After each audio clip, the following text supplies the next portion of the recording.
all without fans, isn't it? You play a football match without fans, you're getting it. It can be the greatest game in the world. If there are no people there to watch, it becomes nothing. To Johnson. Johnson. And a goal by Johnson. Larson. Oh, he's in. Henrik Larsson.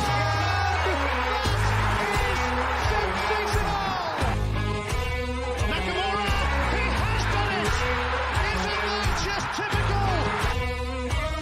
The game is over. The Rebels have won.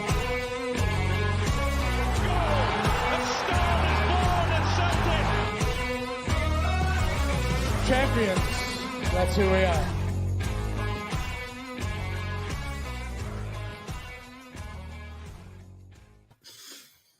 Hello and welcome to the Jungle Gyms podcast, Tuesday Tic Talk on the 3rd of January.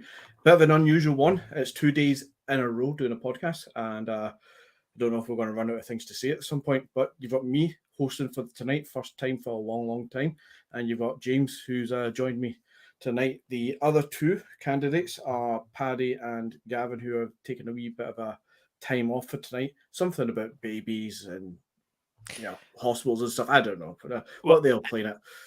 In fairness to Gav did put in a cracking shift at right back for us yesterday, so he deserves a break. He did indeed. I believe he's having a little bit of a baby situation going on. Then he's going to go star and was it Reese's School or something like that for the cartoons. Recess, that's it. But how you doing anyway, James? How you doing after yesterday's performance, yesterday's result? How you feeling about it? I'm all good. Back to work today, but a wee late keel equaliser didn't make that feel so bad today. So, still 9 points clear. That was all I asked for coming out of that wee run of games. 12 points would have been a bonus, but I can't grumble with 9. No, I would somewhat agree with that. Obviously, as you say, 12 would be the bonus. 12, as we talked about it with Gav yesterday, 12 would have been what would have sealed the league for most of us, I think. But to come out of it 9 points clear after, as you say, a tough run of games, 5 games there. Normally, December's a tough run for us. Normally in December, we can see a dip in form. We can drop a few points. And then we usually pick up mid to late January and start pushing on into the business end of the season. But it looks like we've kind of came out of this little run with as much points intact as possible, having not lost any ground. Given away any ground, rather. I think as we can walk away from this kind of little stint, brush ourselves down and say, good job, guys, and look forward into the January transfer market now, which will be one of the topics that we'll cover soon enough. I think we've got a decent wee run. I've literally just getting in the comments here. I've got to say, we've got a decent wee run of games coming up. Only 2 away, and I think the 2 away is Dundee United, who are obviously down at the bottom, and I think Perth with St Johnstone, I think, is the other one. And then we've got 4 home games, so that's us come through a wee hard patch. In theory, this should be plain sailing from here on out. Famous last words. I just seen Patrick there as well, saying it's one away game per month. That seems unusual. Usually when we look at the fixture list when they come out at the start of the season, we're eye paranoid. Every set of fans in the whole league are eye paranoid. And we look at the fixture runs and we go, oh my God, we've got 5 away games in the first 7 games sort of thing. And we're saying it's all a fix. But it's always interesting when you think that way, because at some point that has to come back where you do get this run of 2 months where we're having 2 away games, 1 away game a month. I mean, that's got to come in our favour. Maybe that is something that happens every year and we don't really notice that we have the hard run of games in the first half of the season. And in the second half, it becomes a wee bit more home biased and we get a bit more of the luck with it. But you get to play teams like, I think it's Kilmarnock coming up next. If that's at Rugby Park on a shitty plastic pitch, we all dread it every single time. But when you take it to Celtic Park, nice, clean grass, wide pitch, you know you can play our game. I don't think any of us have any real concerns going into that game now. And as you've just said, nice run of games coming up. Hopefully we take maximum points again. And if we do, I can see it's been 12, 15 points clear by the end of February. I'd hope for a wee cup final to be thrown into the mix as well. Semi-final obviously coming up. I think was it a week, 2 weeks? No too far for it.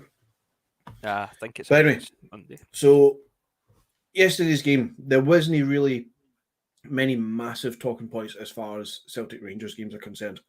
I think it was only one booking. It didn't seem too harsh of a game with the cards. It didn't seem too dramatic in most respects.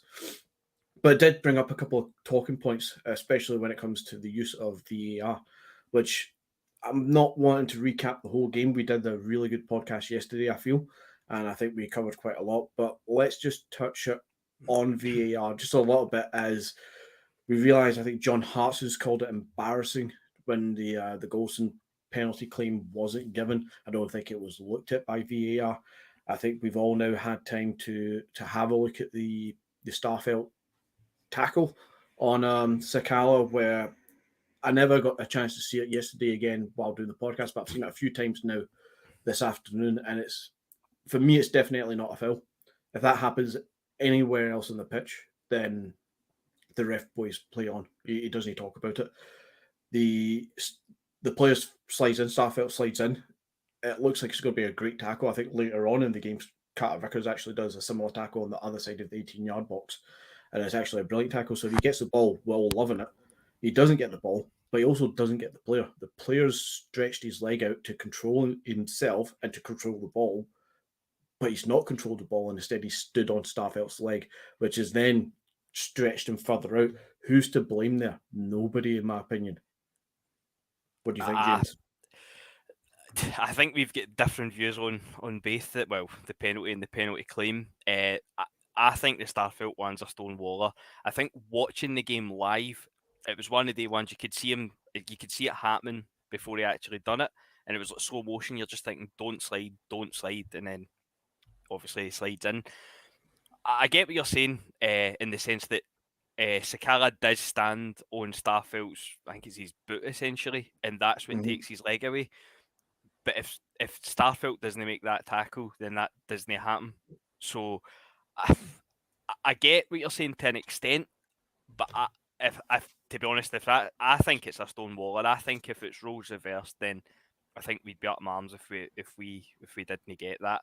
I think it is a stone wall. As I say, it's just more clumsy than anything. It's not that it's a horrendous tackle, obviously it isn't, but it's just more clumsy than anything. And I'm sure we'll all be the same. Watching it, you're thinking, don't slide, slides in. If he doesn't slide in, that contact isn't initiated. And obviously, I don't know if Sakala was cutting back inside, but for me, I think it is a penalty. Just as you say, when you watch Starfelt running across to close him down, one of the comments there is from Belly saying, all he had to do was stay on his feet. Very likely. I think he actually was making good grounds to keep up with him, to close it down, coming at an angle. I think he was doing well. Usher him out towards the byline a little bit further. He might get some sort of touch on the ball to take it across the face of the goal, but then a whole other host of things may happen at that point. But talking about Starfelt and that kind of that feeling that we had at the time where you're watching, you're saying, don't do it, don't do it, don't do it. Would we look at the entire situation a little bit differently if it was Carter Vickers that was running in? Would you have had that same, not anxiety, but that kind of worry? If it was Virgil van Dijk in the past, would you have had that same worry, knowing that these players are capable of that? And does that then give you an opinion? Sorry to keep going, James, but does that give us an opinion that when you see Starfelt do that and what happened afterwards, you're like, come on, Starfelt? Aye, that's pretty much it. I think I'd actually said in the chat yesterday at half time, I seen Starfelt caught me a bit of flack on Twitter, on the forums and things like that. And I'm normally Starfelt's biggest critic, don't get me wrong. As I said, I'm no 100% sold on Starfelt or Jens. But Starfelt's always got that mistake in him. And when he's making that tackle, for me, he simply has to win the ball. If he wins the ball and then goes right through the player, then aye, fair enough. But I mean, he's nowhere near the ball.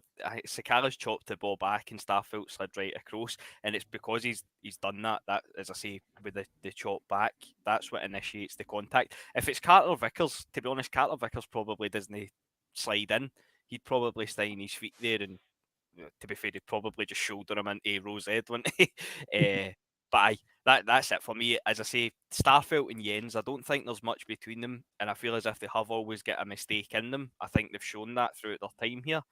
Don't get me wrong, Starfelt has kind of come onto a game in maybe recent months, but no, I just looking at the comments there, Beneath Stretch Slaughter and Starfelt, I just think that was a clumsy tackle.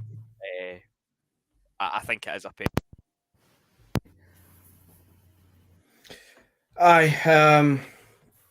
I suppose it's one of those ones that we're not going to disagree so harsh with each other. It is, I'll put it this way, see if there's no VAR, I don't think any of us would grumble. In the moment, it looked like a penalty for sure. I'm just trying to find the comment from Red Scotland somewhere. I think it kind of sums it up for me a little bit. Where's he got it? Aye, there it is. And this is kind of where I'm feeling about it. You cannot give a penalty when the action is coming from is the attacking player, not the defending player. And that, for me, is where I'm at with it. The tackle wasn't the issue. It was Sakala's foot landing on a Starfelt. Now we can argue, does Starfelt slide it in, cause him to put his foot there, blah, blah, blah. There's interpretations there which I don't like in football because the referees especially should be applying the rules and not interpreting rules. But the action for me was from the attacking player. That's what caused the slip and the fall. So for me, I think it's quite harsh. But we can agree to disagree and, not going to fall over it, of course. But the other major talking point, I think, in the game, again, involved ourselves with a possible penalty claim for ourselves now, is the Goldson embarrassing handball.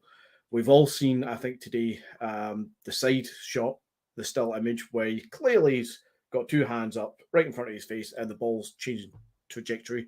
And we've had John Hart's coming out with the embarrassing statements, and also, I think, Stuart Dougal, was it? Or whoever the ex-referee was, who's came out with the IFAB definition and is basically claiming that it shouldn't have been a penalty because natural reaction when a ball comes to you is hands up sort of thing. I don't buy that. I don't think that is a natural reaction from professional footballers. I think they should be putting the arms behind the back, down the sides. They're trained to do that nowadays. And if you're going to block the ball, you kind of jump and turn. For me, he's careless. He's done this before with random chaotic handballs in the box. I think he's somewhat meant it to a degree. I think there's a reaction there, but he could have done better to not put his hands in his face. At the end of the day, it's a handball for me. Not all the way around it. Aye, well, I'll need to get my suit of armour and my helmet on for this one, I think, because I didn't think it was a penalty, and I still don't really think it's a penalty, to be honest. I will caveat that with saying, if we're comparing it, which is only natural, if we're comparing it to penalties that have been gave against us, obviously Bernaby and O'Reilly, then aye, 100% it's a Stonewall penalty. But I don't think any of them were penalties, and I don't think the one yesterday was a penalty. What I said on the podcast yesterday was basically, and I fucking feel dirty even saying it, it was Tom English that put the tweet out, and it was, as you say, it was also Stuart Dougal. That was my kind of instant reaction in seeing it. He slung his he's slung his hands up. He's not put his hands above his head. I know they go above his head, but at the point of contact, he's kind of protecting his face. And for me, if that's me in that position, obviously I'm not a professional footballer, but if that's me and somebody's hitting a powerful shot at you for that distance, I know we'd all like to think we'd take it flush in the face, the hands would be behind the back, but for me, the most natural thing that anybody would do is put their hands up to protect their face. Now, I know I'm going to need to duck for cover in the comments, but that is basically my take on it. And as I put in the group chat earlier, Stuart Dougal and Tom English agree with me, so I am more than willing to accept that I'm a dick on this one. I'm not sure if we should be backing ourselves up with a rugby fan and an ex-Scottish referee. To be honest, they're not exactly the go-to guys for knowledge on the sport here. Again, we're going to agree to disagree on this one. For me, professional footballers should be doing better. The reaction from me and you as normal Joes playing fives or something is to kind of cower and cover yourself. And that's one other thing. When you cover your face or you cover your balls, if something's been rocketed at you, you didn't do that. You cower. Aye. Your arms go up in a defensive approach sort of thing. You kind of almost like curl up in yourself. He actively, for me, saves the ball in essence. And I think it's a stonewaller all day long. Paddy, welcome into the chat. Welcome into the podcast. How you doing, pal? What's happening? Not too bad. Different hat on today. What's going on here? No, it's just a different angle. Obviously, we've all spoke about this at great length for yesterday, for the podcast onwards yesterday. But first and foremost, the penalty that never was, but was 100% penalty. Listen, the angles are there for everybody to see. I get exactly what James is saying, right? Playing football, whatever, something comes flying at your face, your first natural instinct is to do that, is to kind of cover your face, right? But generally, you would do it with kind of splayed fingers, right? You're shielding your face. But see, if you watch it again, Goldson actually fucking punches it, mate, with his two hands. He punches it. It's almost with his wrists. Goes like that, and he does that kind of motion. So for me, there's absolutely no there's no if buts or maybes about it. It's a penalty. But the biggest kind of stuff that we're hearing now is the aftermath of that and people coming out with their interpretations of comments. So you've had Tom English, as you said, come out already. I've just fashionably late again. Tom English has already come out. They're starting to quote the IFAB comments now. The absolute fucking scud book that is Stuart Dougal is now coming out. Now, we all know who Stuart Dougal is, former referee. Very, very biased, if you ask me. He's a guy who plays to the crowd at numerous Masonic halls. Is Stuart Dougal, jog my memory, is that Dougie-gate? Yes. Oh, No, so that's a different one. Dougie McDonald. Dougie McDonald. But Stuart Dougal's of that ilk, right? Don't let anybody kid you on. Don't let anybody tell you any lies. Don't let anybody kind of try and fucking pull the wool over your eyes with that one. There's only one ref that I'm going to say isn't for sure. And that would be Clancy. The rest of them all come from the same neck of the woods from my perspective. But take it away from that kind of perspective. The issue is that now, as we said yesterday, stretch it back to Bernabei, right? The penalty earlier on, which was the first kind of big major talking point in Scotland with the VAR came in. Now you see all the stills, you see the videos, you hit your heart back to memory. Bernabei jumped up and his arm's behind him, right? His arm is behind him like that. And I think it was it Stephen Fletcher? Stephen Fletcher's headed the ball. And it's and the ball's made contact with Bernabei's arm, which is wrapped around his back, right? And they've gave a penalty for it. Now, at first look, it appeared to be one of the worst penalty decisions that you've ever seen in your entire life. Say one of them, not that one, but certainly one of them. And then over the next couple of days, the furore happened in the media, and they basically they used the rules, the new kind of the new convoluted versions of the rules to say that to go into a lot of detail about hands being in an unnatural position. That was everybody's kind of perspective on it. All the former referees, people saying this and saying that, but his arms were in an unnatural position. Now it's changed again. Everything's changed again today. Now that they're saying, there's the rules. It's down to the referee's interpretation. You've got to play fair by game kind of stuff, and his arms in an unnatural position because he's raised them up the way, almost as you say, James, to save his face. But it's one rule for one and a rule for another. So a guy's wrapped his arm around his back to give himself a run and jump. So his arm's behind his back, but that's a penalty. But this isn't a penalty because he's saving his face, which he isn't. He's fucking punching the ball because he's get previous for it. Goldson, fucking handballs that don't get given either. So it's now becoming an absolute joke. But it's exactly as I says to you guys weeks and weeks and weeks ago. This is what will happen. I don't think VAR will come in and save the day. But for me, what it will do is it will highlight, at the very least, the complete incompetence that you've got with Scottish referees. It highlights more than that for me. It highlights total balance and imbalance and cheating for me. But it's getting beyond a joke. Somebody's got to do something about this. It really is. I mean, they've made a rod for the rain back. Obviously, the Bernabeu one and the O'Reilly one, but don't forget the one at Tynecastle that we didn't get either. I'm saying this after me saying it's not a penalty, but the one we didn't get at Tynecastle, see all the penalties, the ones that's been gave and the ones that haven't been gave.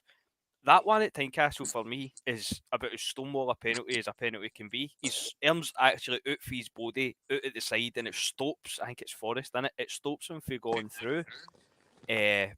So look, as I say, for me yesterday, that is the natural kind of movement. But if you're comparing that to the penalties that's been gave against us, then I'll hold my hands up and say by a million miles that's the clearest penalty. But for me, I just don't think any more penalties. But as you say, that's what VAR highlights. It just highlights how shite the refs are in this country. I mean, you can have all the technology you want, but if you've got a fucking idiot in charge of it, do you know what I mean? Pay peanuts, you get monkeys. That's it, isn't it? Well, see the other thing is as well, right? See if it's so straightforward, right? And they're now again pulling at the IFAB rules. How come it's still up for talking point? And it's not just among Celtic supporters. You had guys on Sports Scene. I think Sean Maloney was one of them. Aye. For Celtic, that, but even Neil McCann said it was a penalty. Exactly. They're turning around saying that's a stonewall penalty. Do you know what I mean? These guys they're probably getting trained to know the rules. You know what I mean? They're probably getting the SPF of somebody that sits and reads a rule book, like a kind of producer or a showrunner or something. Do you know what I mean? They're not just going to let these guys go in blind. Say, right, that's the script.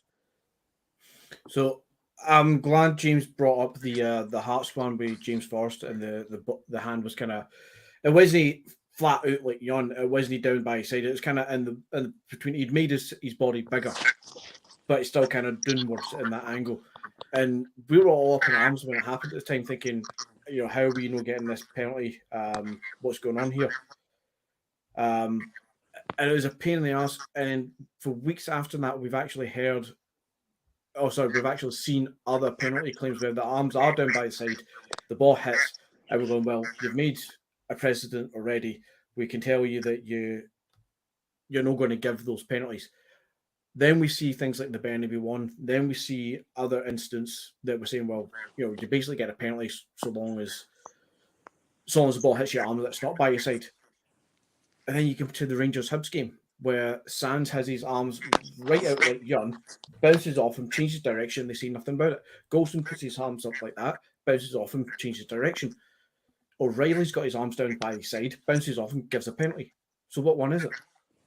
They've made it very obvious, very clear for a while, and then they didn't make it obvious and clear when it comes to setting other teams, but being refereed at different standards. What I'm going to do is bring up actually a image that I've got loaded up. Just give me 2 seconds, just on the Dundee United one with Bernabeu. Talking about natural positions, right? If we look at this still image, there's Bernabeu looking to head the ball, twisting his whole body around, his elbows up around the back, giving him some elevation, giving him some momentum to turn. Look at the Dundee United player to the left. Aye. exact same action. If you're VAR and you're looking at this, you say, right, if all the definition is natural position for, I think as the IFAB thing says today, is for the position for the moment that the player's in just now is at a natural position. That is. Because the Dundee United player is doing the exact same thing, jumping and twisting to look behind him, and the elbow goes round. It's the most natural thing to do. What isn't natural is to run around with your arms to your side. That is the most unnatural thing to do. It's beggars belief what the actual rules are. And as far as yesterday's concerned, I think we're completely cheated.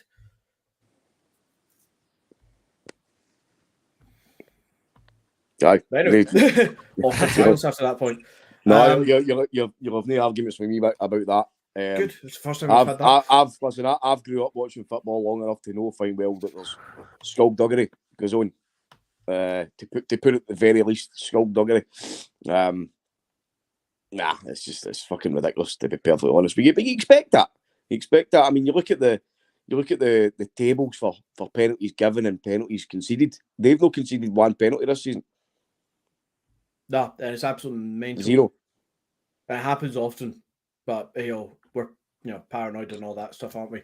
And apparently only complain when we get beat. Yet here we are, winning all the time just now, still trying to make the point. and we just get told to basically shut up. You're still winning. You're just sour grapes and the rest of it. You can't win with them.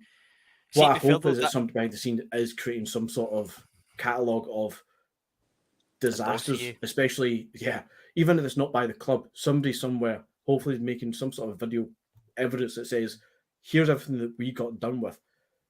And considering our biggest rivals for the actual league, like legitimate title challengers, not much of it, but they're legitimate title challengers, here's how they get refereed. And just contrast it. It'll be absolutely amazing to see there is, mate. There's actually a documentary on YouTube. Anybody wants to go and watch it, it's a great watch. It's a guy, Paul Larkin, and it's called Anyone But Celtic. Great viewing. And I believe he's bringing out another a sequel to that as well very, very soon. But I jump on and watch that, guys. That'll give you a wee bit of insight. Right, anyway, enough of yesterday's game and enough of this VAR carry on. Let's move on a little bit tonight, boys. Get back to the Tuesday Tic Talk, which is just generally talking about Celtic and where we're at as a football team just now. And I think where we are is three new signings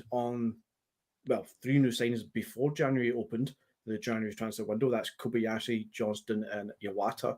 They're all in the door. I think two are permanent signings. Iwata's on a loan with an obligation to buy, I believe, much like Maeda was last year. Yeah. I don't know how that technically works. Is that basically giving the player the option to say no if he doesn't settle? Because an obligation to buy kind of defeats the point of a loan if we're it's legally binding. So who's got the get out there? Is it just the player basically? Nobody. But surely you can refuse it's legally binding. It's an obligation to buy. It's essentially it works in good for us is because we don't need to include his transfer fee in this year's finances, so we can put it into the next one. It says for finance bullshit, but no, he's definitely he must sign. It's legally binding. Well, good, and hopefully he hits the ground running, and we're actually happy to be forced into that purchase, shall we say. But that's three players we've got coming in. That's a defender, a defensive midfielder, and a right back. So I think defensively, we're definitely strengthening ourselves. After seeing Johnston yesterday, I think we're all reasonably happy with his debut, reasonably happy with what he can offer. See what he can do and how he can build into the team. Guys, are you excited by anyone specific out of those three? Do any of us know anything about them? Well, I'm quite interested to see Iwata, because I think that's the kind of player that we've been. I'm saying that I've not seen anything about him, but I know he's a holding midfielder. But I think that's the one thing that we've been missing. So quite looking forward to him. Kobayashi, I don't think we'll see a lot of him. I think it will still be Carter Vickers and Starfelt, then Jens, then Kobayashi. But obviously Jens is only here on loan. I don't think we'll take up the option to buy him. I think Kobayashi maybe takes his place in the team. And then obviously we've got Stephen Welsh after it, who probably will move on in the summer if no get a loan move in January, I'd imagine. I would agree with that fully. I don't think Jens is going to be signed full time. I don't think we're going to have four players at that kind of level without one of the third and fourth choice actually being better than the Starfelt.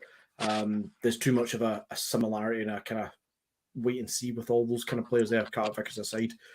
Welsh, I could see moving on. I think if he does, though, then we're going to expect Dane Murray to step up, or Bosun Lawal to step up, who's been in and around the squad a few times now recently.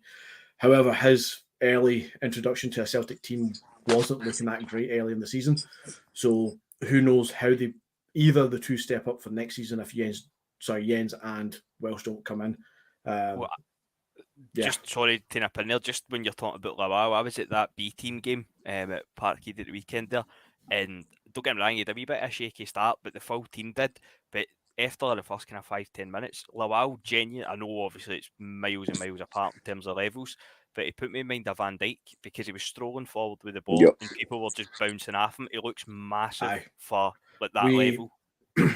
We saw a game last September, and 2 Septembers ago now, and we thought the exact same thing. We went to see a B team. He was literally and metaphorically head and shoulders above everybody else in the squad.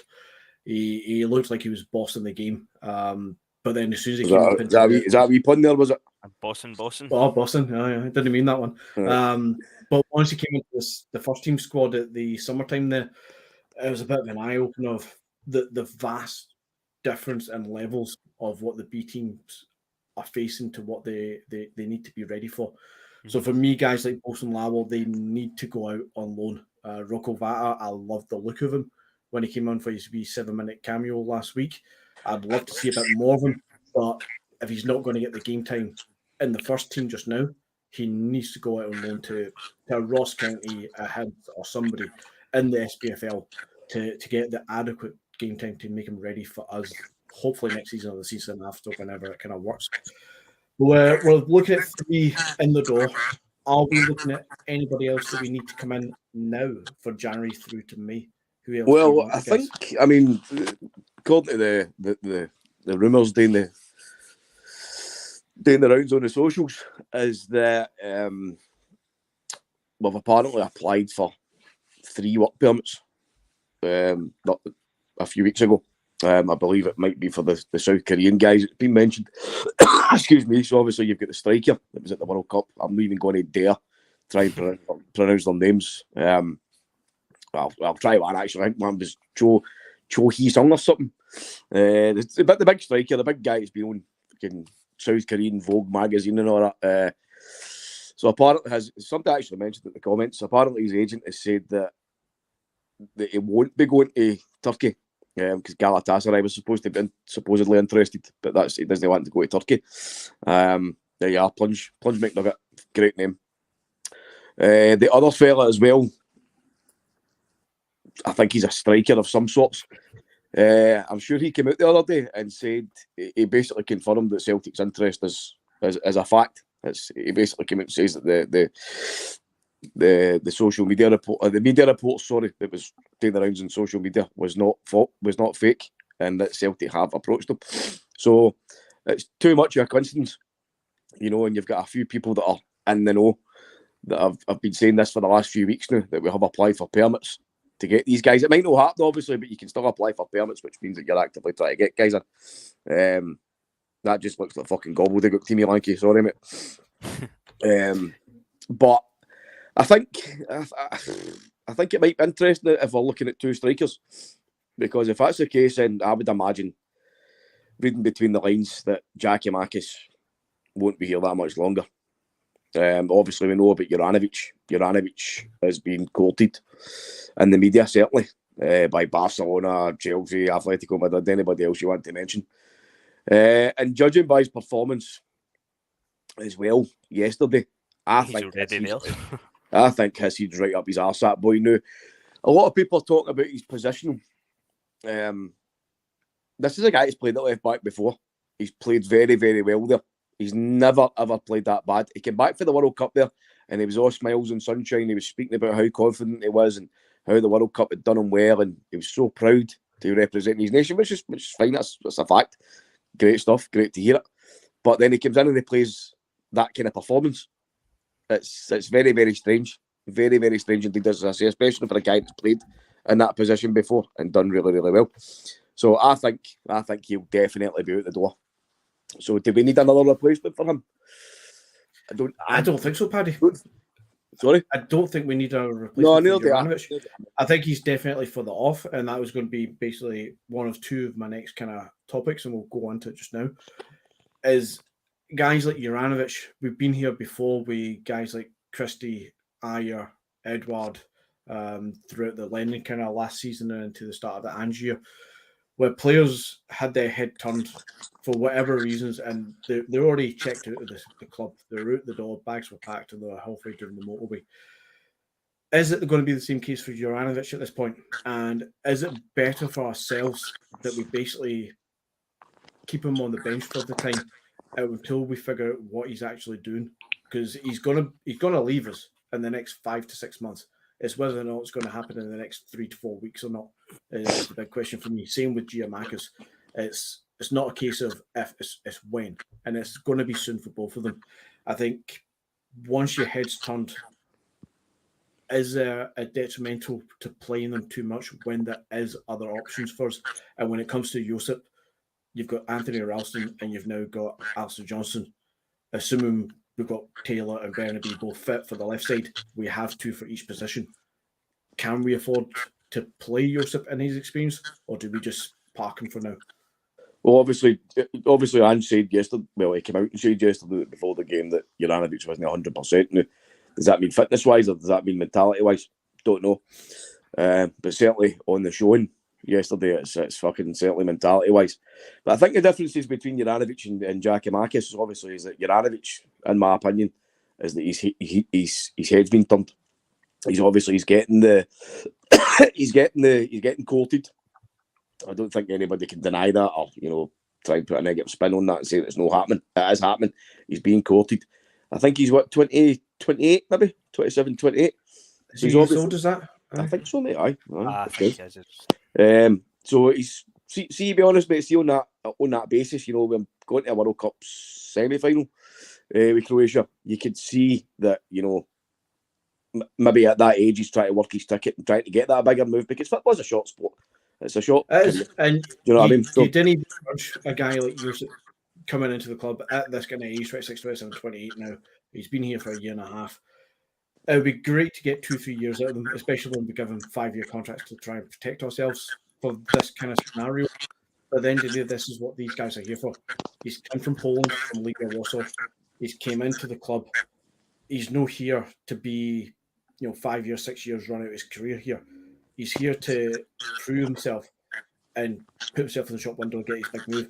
And if his big move is to an Atletico Madrid or to Juventus or whoever else, or Dortmund, who's somebody else who's definitely bigger than us, then fair play to him. But see if he ends up just going down the road to, Crystal Palace or something, I'd be a bit disappointed. I personally really wouldn't give a flying fuck, as long as we get a decent. I know what you're saying. Like, obviously, it reflects better on us if our players are going to. Not even that. Barcelona, Dortmund, but do you know what?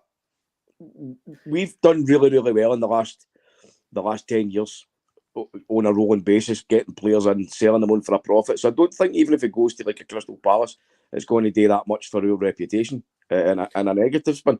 But this guy's not overly, but I would like just to see us be able to produce talent that is better than that. I think Josip is better than Crystal Palace. I think that's what I mean by I'd be disappointed to see I would agree with you in that sense, down. But like as a fan, like my only concern is Celtic, do you know what I mean? So if he wants to move on and go and get a bigger contract and earn a better trust, good luck to him.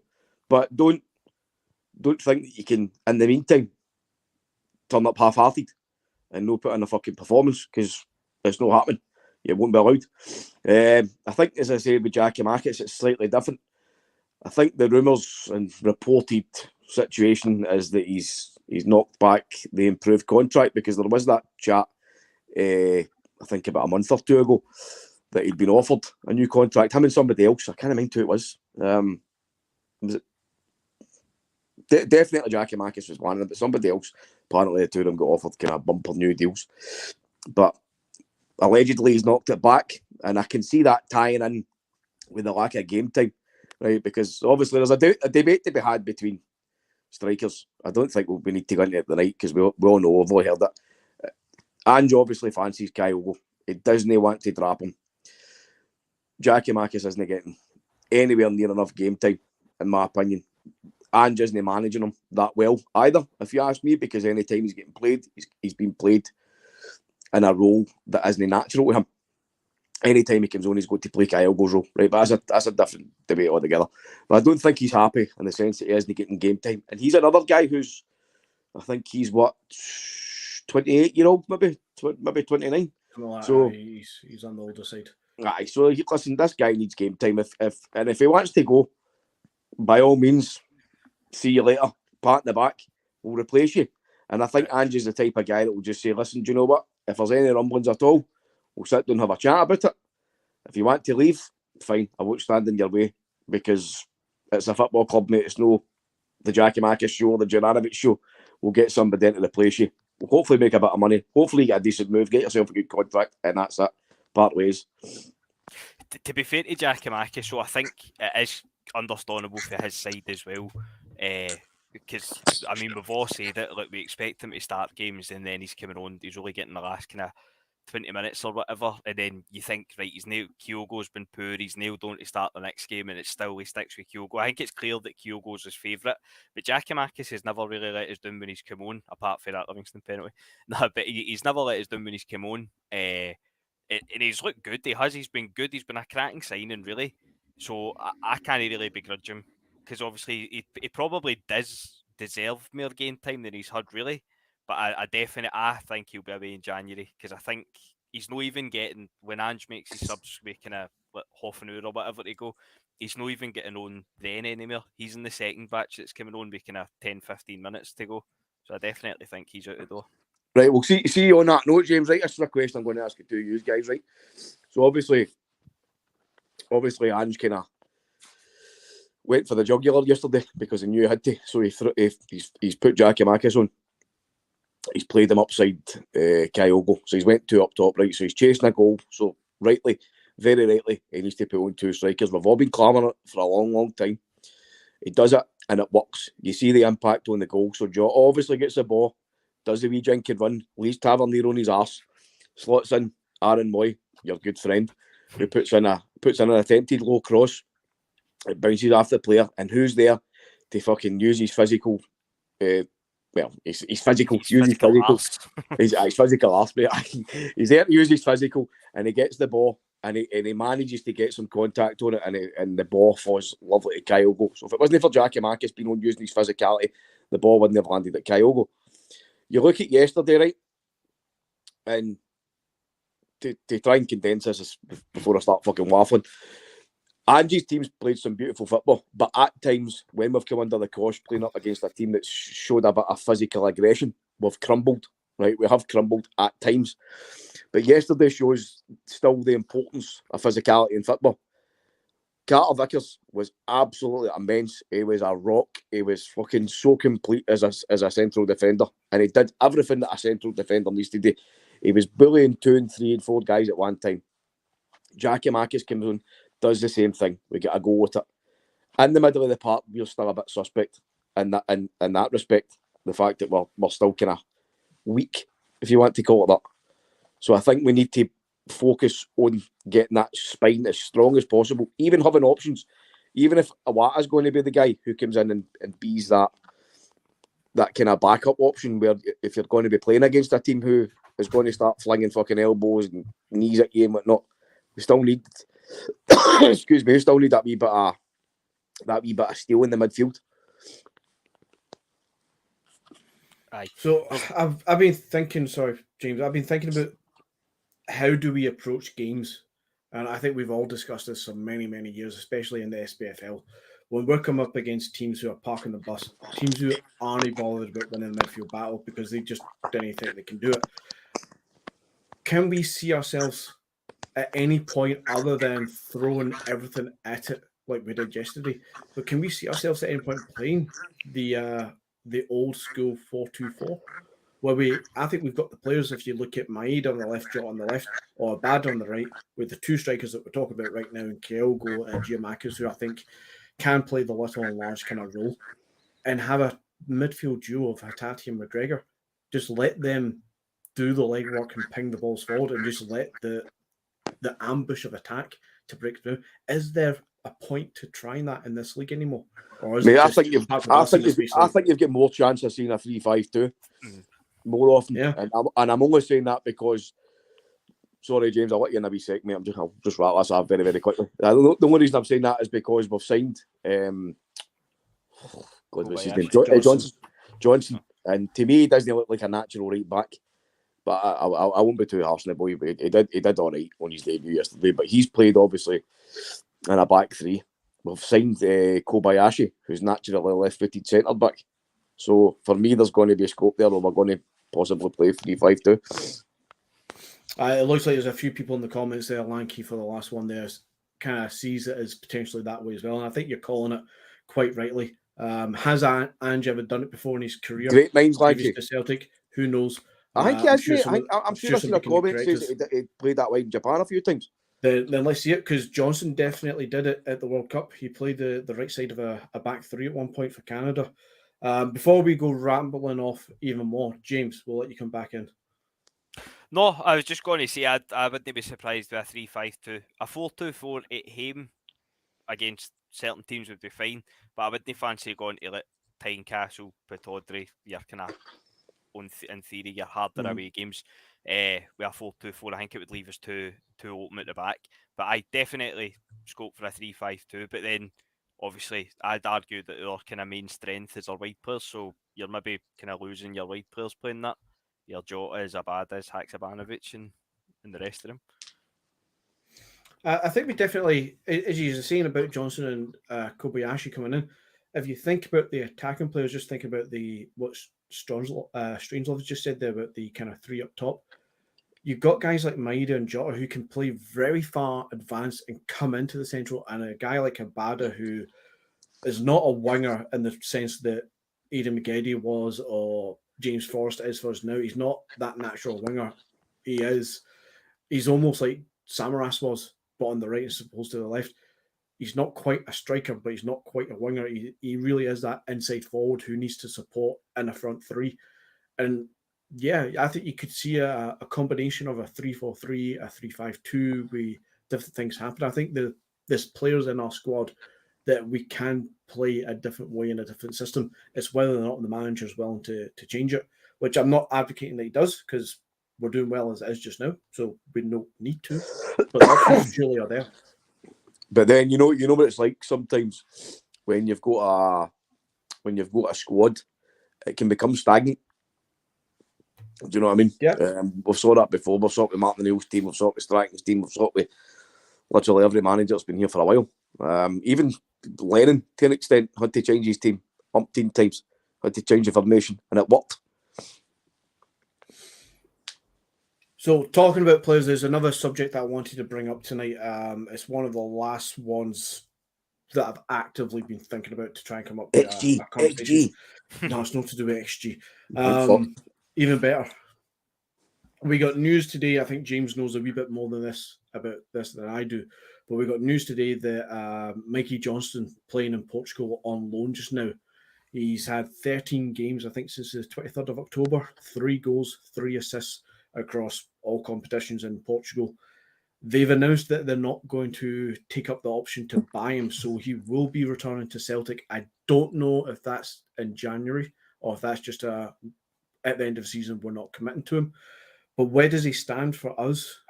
Does he come back into the squad? Does he become an option? He's getting that game time that we all said he desperately needed, some sort of regular game time. But is he getting enough? And is he going to be able to show it again? In terms of where he stands, for me, he would be standing out in the car park. I think the guy's in about his 87th last chance at Celtic. He must be due a testimonial, and we're still talking about him as if he's 17. He's had chance after chance, and he shits the bed every time. I don't know if that's harsh, but you think back to the League Cup final, the chance he missed to make it 2-0. Just every time he plays, it's like 10 step overs and then run the ball out for a corner or run right into a defender. He's never ever done it for me, and he's just hung about far too long. I'd just get shot at him, to be honest. Yeah, I've just announced obviously with Jota and Maida, I'm not against him, but I think we utilise him wrong. If we're playing a 3-4-3, I think Maida would be brilliant as well. But as a winger, I think we utilise him wrong. But if I'm going to announce that we've got 2 good left-sided players and 2 good right-sided players, I don't see where Johnson fits in. I don't see him getting that game time that he needs unless he's coming back from a loan spell where he's completely blown it up sort of thing. He's completely been the star player and he walks back into our squad. I don't see where he fits in anymore. For me, it's a case of, has he done enough to move him on for a bit of money, to get $1 million or $2 million out of him and say, all the best, wee man? I don't even think we'd get that, to be honest. I don't know what his contract situation is, but I think you'd probably be looking at less than $1 million. I don't think he's ever done enough. Where would he even go, really? I wouldn't be surprised, like, seeing Hibs there. I think that could be a decent shout. I don't know if Hibs would afford these wages, but you're looking at probably bottom end of the Championship, maybe in England, or even that kind of bigger team in League One, maybe like a Derby, or Fleetwood, would that be too low? Go to Fleetwood with Brownie? It could be an option. I'm surprised Brown's not came in for somebody already, and maybe that is an option for Mikey Johnson if his Portugal days are numbered, especially in January. Could it be an option for him? In fact, I see surprised Brown's not came in for him. Is Brown not taking Scott Robertson? Actually, has that not been a link for Scott Robertson leaving the club? I think it was linked. Linked, but there's got to be something in the works from Brown to come in and see a couple of Celtic players, because he's been here for long enough, especially the youngsters. He worked with them for a while as well. He must have an eye on somebody to take down, and it would probably help us quite a lot as well, having young talent going to that level in English football. We saw it with Callum McGregor going to Notts County. It did him a world of good. Funnily enough, I think he got about 14 goals or something that season he's at Notts County. He actually done really well. Does he score that many nowadays, mind you, but he plays a completely different role, doesn't he? And I think we've got a Paddy dropping back in. How you doing, Paddy? Welcome back. All right, mate. I missed it. You missed it. We've stopped talking about Mikey Johnson. Don't worry. You can come back in. Aye. By the way, no ill feelings towards the boy, but he's gash. No, that's kind of where I was at. If we've got two for each position as is now, there's really no much room for him. Unless he's going to blow everybody out the water and he's done really, really good to walk straight into the team again. It's probably best that the guy moves on for himself more than anything else. He's 23 going on 24. He's going to stagnate any further at Celtic, I think. Won't disagree. See, I see good points, don't I, when I'm on here myself? I think you do. Who needs a guy now? I know. But guys, we're leaning towards the hour mark. It's a bit short of a podcast, so I don't want to wrap us up too soon. But anybody got any other pressing comments that you want to bring up regarding I do. Club and the state of affairs? I do. I know you kind of jumped subject for yesterday, but as many folks probably saw, there was a couple incidents yesterday. So obviously, as we know, Celtic supporters have got the short end. Well, sorry, take that back. The allocation is down to 708, right? That's obviously at Ibrox yesterday. Now, towards the end of the end of the game, or at the end of the game, sorry, there's videos been doing the rounds on social media. Very, very clear for all to see. So one of your supporters was whacked with a bottle that was thrown for the home end. Now, that's the second time, and I believe it was it the last game at Ibrox? Or was it last season? The physio boy for the Celtic. Last season, sorry. Aye, that boy get whacked with a bottle as well. So that's twice in successive seasons that one of your players or supporters has been assaulted. Aye, that's fucking scandalous. So see on that something else and he's called it. That is absolutely shocking. I've seen the video myself. But again, mate, that'll be whitewashed. That'll be fucking swept over. Do you know what I mean? So see on that note, mate. That seems to have been forgotten about. Was that? Did they not come out and say there's no CCTV of that? The glass on the pitch. Mental. See on that note, boys, I would be telling them under every single circumstance moving on. Do you know what? See yous, cunts, ram your tickets up your arse because you know we get back into your fucking stadium either. Fuckies. If we can't guarantee the safety of fans going to the game, then what's the point? Because no doubt that the 708 guys, the supporters that went there yesterday were met with stringent security checks getting into the stadium. Yeah, it's no the other way around. People, I know you can manage to sneak things in, but I'm pretty sure that the people yesterday that were going to the away end were subjected to advanced searches. Every single bag was checked, blah, blah, blah. Yet somebody still manages to get fucked right in by a bottle. Somebody's going to end up getting a right sore one of these days. It's no the first time you've seen something weird and wonderful coming from this mob at one of these games. And let's not kid ourselves on. This happens at every club and every stadium. Almost on a weekly basis. Something will get thrown onto the pitch, be it a plastic cup with some bovril in it, or be it a coin, or be it a whatever. Something usually gets thrown towards the pitch, and it's disgraceful when it happens. Absolutely disgraceful. But this club have done this so many times, and it's been caught so many times. We can go back so many years, and I'll bring up the Lee Griffiths incident where I think he's held up the big fat battery that's been lobbed at him at the corner flag. He's held up the bucky bottle that was tossed at him. We've had things smashed against the post when I think Arthur Borch was there. Obviously, God forbid he blesses himself, sort of thing, and inciting a riot and all that nonsense, apparently. But this is them that can't control themselves countless times, time after time after time after time. Look at was it Kilmarnock? Was it Rugby Park where they were jumping on the roof of the little stall thing and they caved that in? This is their fans every single time when they get into a situation where they're heated to some degree. Mate, all you need to do, when they're going to get called out properly. All you need to do is look to fucking Glasgow City Centre and the absolute carnage that was caused there when they actually won the league. They won the league and they fucking terrorised the city centre. They were fighting amongst themselves. They were fucking pushing on each other. They were whatever, the whole kit and caboodle. But it seems to be that every time that there's a bit of celebration going on their ground, they can't handle it and a bottle gets launched. And it's not just, you're right, it's not just there. I think Xander Clark, the Hearts goalie, I think he got hot with something as well yesterday when they were playing against Hibs. So, listen, I don't care who it is you're playing, but you need these people, whoever it is, not just there, but it seems to be a lot of their sections there, fucking screw that up, man. Stop flinging things at people because you're going to end up hitting away and you're going to end up hitting fucking somebody and causing them a right serious injury. It's fucking pathetic. It's shite baggery stuff. Fucking you wouldn't date for anybody because you're all shite bags. I'm going to bring up plungement. Oh, that was my next point. Thing. And I know on the grand scheme of things, verbals and words are harmless enough physically wise as compared to throwing bottles and shit at the fans. But this is something else that, not surprised by that at all, that there's people on the radio phones and complaining that we disrupt the minute silence. I want to make 2 points again that I think I brought up yesterday as well. The minute silence, Sky Sports ramped up their volumes on their microphones so loud that you could actually hear the distortion sort of thing. You could hear that buzz in the background where it was like far too loud to try and catch something. They purposely wanted to hear something. Now, the first couple of things that were heard, I couldn't make it out, but you 100% heard "fuck the Pope." I'll tell you. I'm pretty sure that's not our 708 bodies in there. So who really disturbed it? I'll tell you what the other one was as well, mate, because I've heard the video, and this is a video that's coming through the Rangers end. And it's as soon as the silence starts, you're talking at the very most 5 seconds in, and somebody from their end shouts Fenian bastard.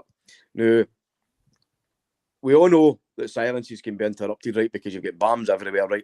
See if you don't want to respect the silence, that's fine. That's your prerogative. Stay outside the stadium or stay down the stair. Wait for it to get done. Blah blah blah. That is what it is. They deserve to hold their silence because it's for a disaster. That's fair dues.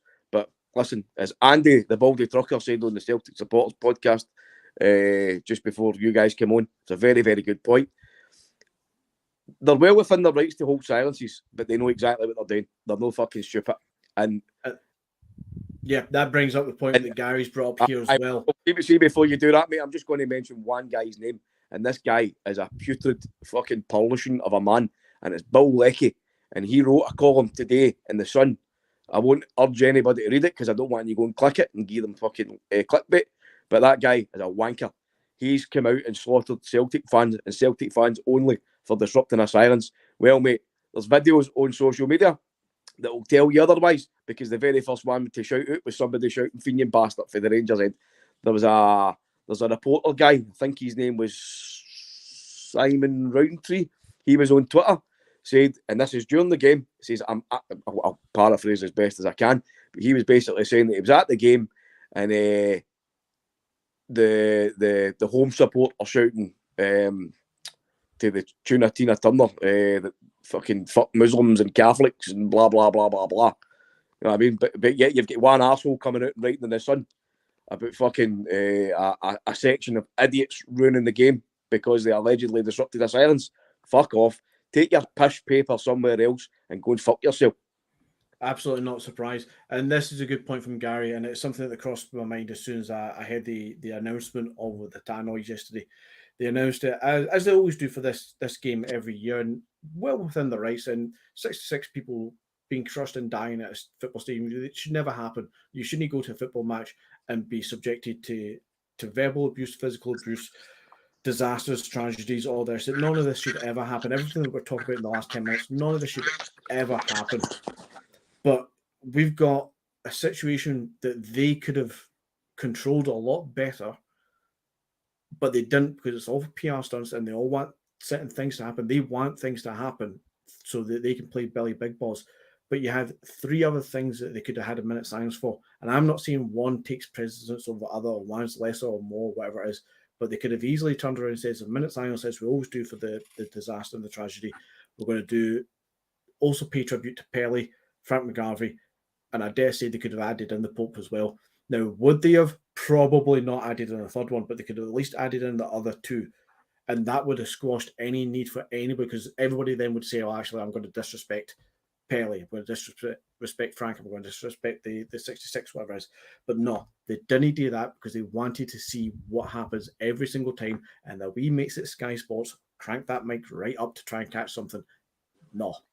Listen, if anybody, and I'm not having a dig here, but if anybody thinks they're right mind that they would include a silence for Benedict when they fucking when they actually removed an item of food from their menu at the stadium because it was fucking named after him. Come on, eggs Benedict. Of course they wouldn't, but green pepper. They could have easily said something along the lines of, as we always do, minute silence for the disaster and the 66 people, and for various other things. They could have been vague about stuff to include, because a lot of things have happened in this past few days that are well worthy of a bit of minute silence from the football world, not just from us.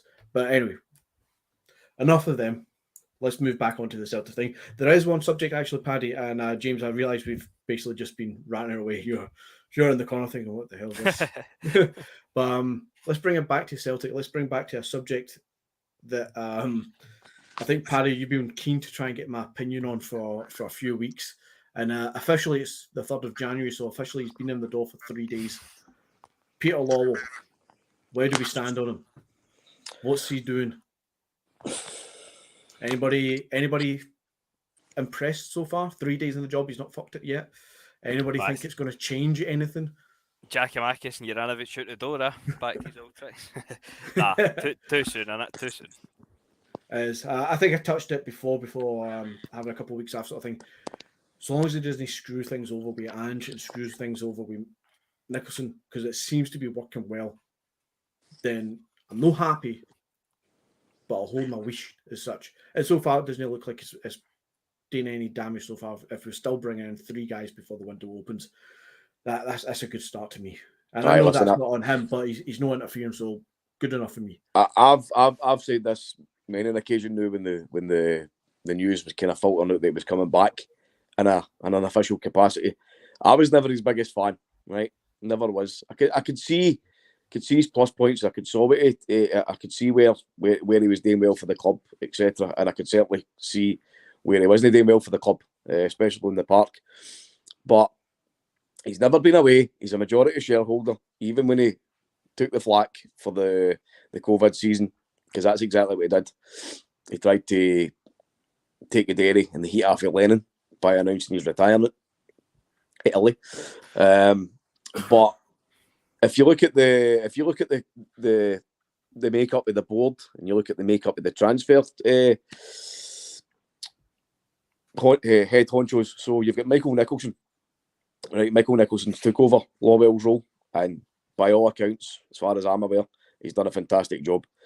Now, Michael Nicholson worked under Lawwell, I think, for 7 or 8 years before Lawwell finally finance director or something, wasn't he? Finance director. So he basically worked side by side with Lawwell, right? So I'm not going to turn around and say Lawwell's puppet or this and that, but he's worked closely beside him. So I don't think that there's any. I don't think there should be any worry there that will come in and upset the apple cart in that respect.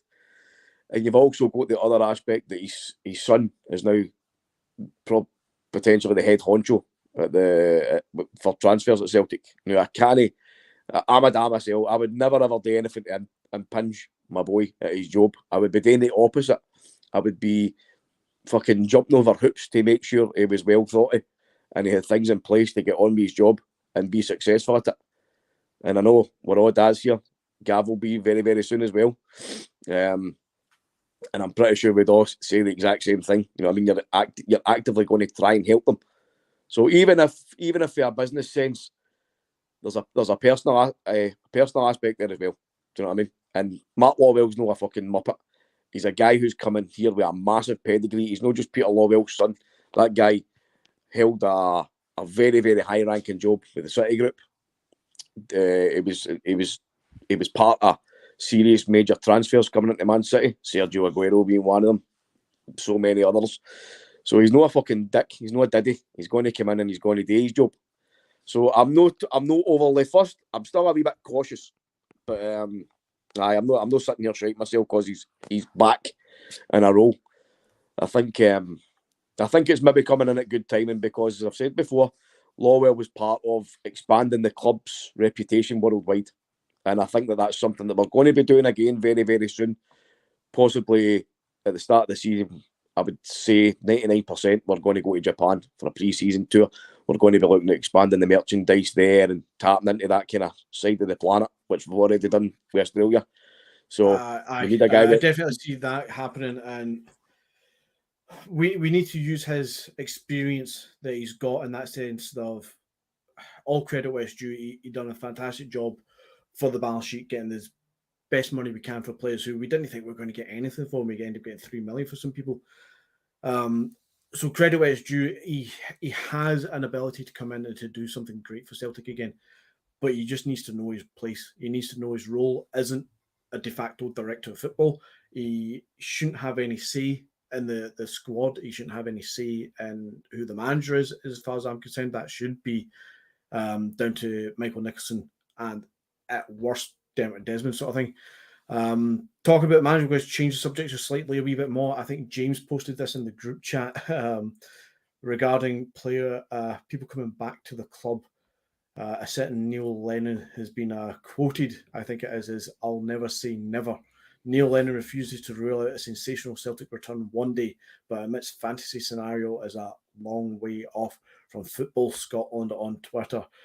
Who the hell are they, and why the hell is Lennon still talking about Celtic? And holy crap, he better not come back. Aye, I think we can all say never. Aye, but aye. Well, my fear is Walls there. Unite Who the knows? dream team. Aye.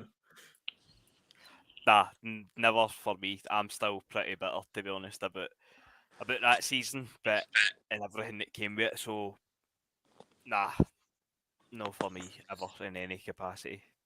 Maybe that will change through time, but certainly no anytime soon anyway. Honestly, I'm extremely bitter about him. I think he's past his sell-by date at Celtic. He shouldn't darken our doorstep anymore. And coming out with comments like that, I've no idea. I've not read the article. I don't know what question he's been posed to allow that comment to happen or why he's been asked questions. But he really shouldn't be afforded any sort of welcome back to Celtic Park in a capacity of employment. Of course, he'll be at Celtic Park again as a supporter of some sort, as watching the game, whatnot. Fair enough. But no, he shouldn't be anywhere near the club in an employment sense. He's done his time. All due respect for what he did as a player for us. Due respect what he did as a manager the first time coming in after the Tony Mowbray disaster. But that second stint, as we've said many times, players shouldn't come back for a second time. Managers really shouldn't come back for a second time. That is why. Didn't he do it? Well, I mean, in fairness, when he did come back for the second stint, we had one of our most famous results over in Rome against Lazio. So it's no all doom and gloom, but as a player, you don't need to say anything else about him. He was a icon in the green and white hoops. Very, very successful manager as well over the entire course. But the last season is still very bitter. Not just the last season as well, but throughout his tenures, he's had more than many a pop shot at the Celtic supporters. And I think for me personally, that's something that I'll never forget about him. Is the fact that so many people after his first stint, when he was getting attacked, he was getting sent bullets in the post, this and that. I think a lot of people would have jumped up in arms. They'd have went to war for him. And then he's turning around basically calling Celtic supporters fannies, no real no real Celtic supporters, fucking this and that. A lot of the time I ignored the negative stuff he would come out for Celtic against the Celtic fans and whatnot. He was right on board with Lowell at being against the Green Brigade and all the rest of it. He's called out parts of the support before, long before the disaster that season.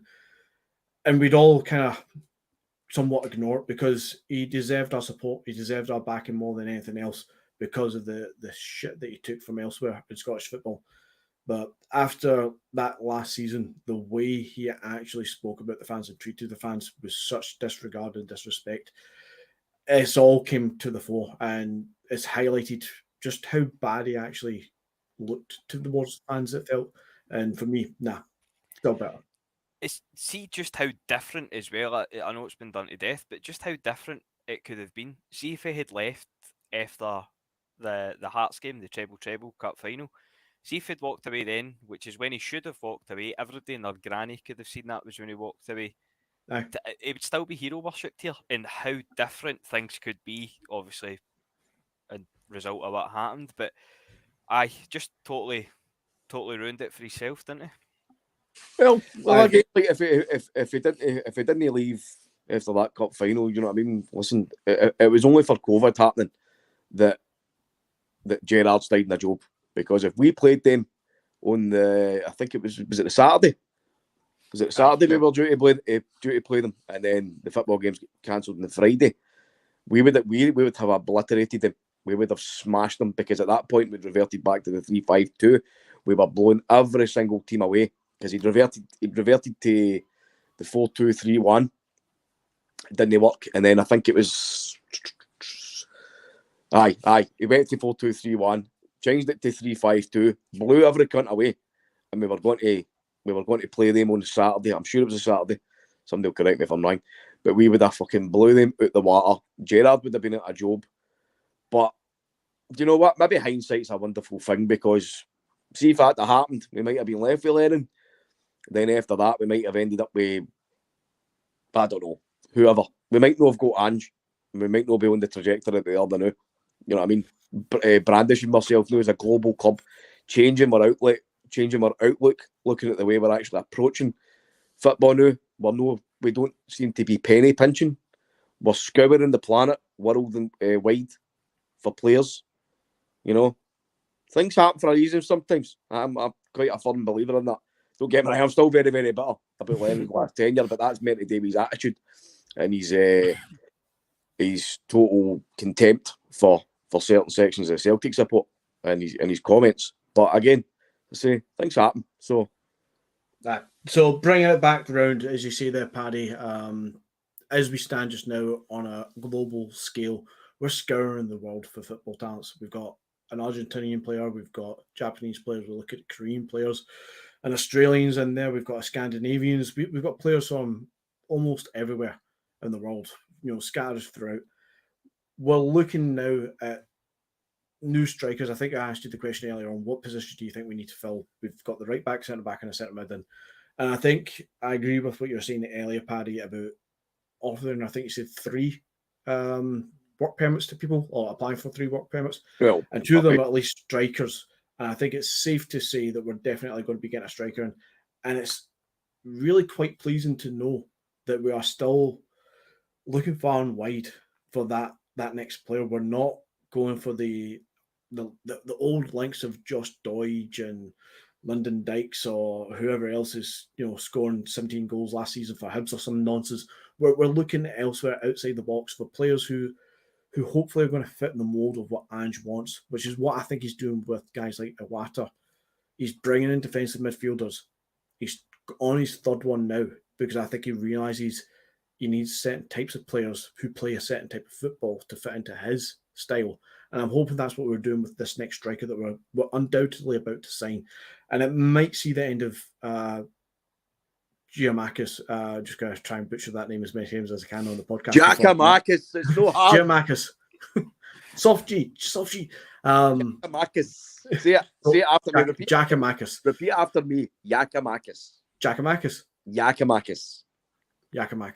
Good boy.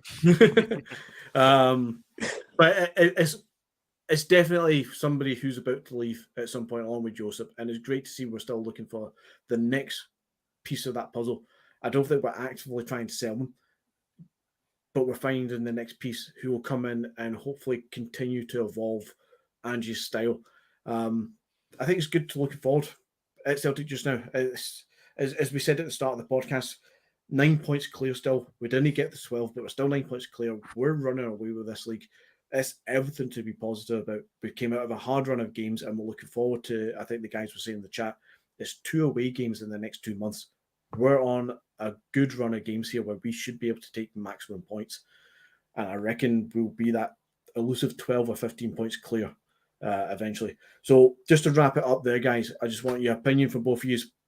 Where do you see we're going in the next few weeks? What do you see about the club, transfer window wise, and winning the league? When do you think it's going to happen? I'd like to see us get a striker, regardless if Giakoumakis stays or goes. I'd like to see us get another striker. Maybe a wee outside shout for me, at least anyway, would be another goalkeeper, or Guy Seagrass some more game time as we move into the second half of the season. I don't think that will happen right enough. I think he will stand by Hart, but we're on a good trajectory, good footing. Long may it last. And yourself, Paddy, same kind of idea, same question. Aye, probably the same, mate. I think we'll see at least 2 coming, as well as the guys that were signed already. I think we're probably maybe going to see potentially maybe about 5 leaving. That'll be what Juranovic, Giakoumakis, as much as it pains me to say, because I love him. Abelgard, Edeguchi, and maybe somebody. I can see McCarthy. I can see McCarthy being somebody like David Turnbull leaving. A wee surprise one. It's either him or O'Reilly. O'Reilly looks like he's unless a massive offer comes in for O'Reilly, but I can see somebody leaving that we're not expecting. But not really something that we're going to miss. You know what I mean? I think if McCarthy leaves, it'll only be on loan because there's no chance he'll get another contract like he's on the now. No, it would have to be a loan to a championship down south with the view that he does all right and they take him on at whatever his wages. Or if it's a case that we just wrap up his contract, I wouldn't be against it. Aye. Was he on a 2-year contract? 3-year contract? No, was it no 4 or something? What it was stupidly given 4? Jesus Christ! I don't know. On that bombshell, guys. Thank you very much for coming along, Paddy. It's good to see you coming in, even if it was a little bit late. James, good on you for bringing in a little bit of colour with that Japanese number, the cherry blossom shirt. I did notice. Is it meant to be that colour, or did you miss his diet in the last one? Red socks. But coming up later on the podcast, I think we're playing Kilmarnock on Saturday, is it, guys? I'm working. Gavin, I'm pretty sure, is going to have a baby by that point, so he'll probably be a bit preoccupied. But you guys, if you're able to, do you think you can get on? Do we post-match podcast for the guys?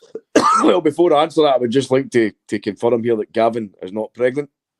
That's not him that's physically having the baby. Alistair Johnson, you mean? We'll see. If we're going to come on, we'll get a wee notice up on the YouTube channel and that, and Twitter and whatnot. And that brings me to my very final point then, Paddy, as you bring that up there. Do hit the like button, do hit subscribe, get your notifications bells going on Twitter and YouTube and all the rest of it, and keep following us because the content will come. Hopefully it's on Saturday if we can get the numbers in to do the podcast, but if not, it will be next Tuesday for the next installment of Tuesday's Tic Talk. But guys, thank you very much for joining us, and we'll see you next time. Hail, hail.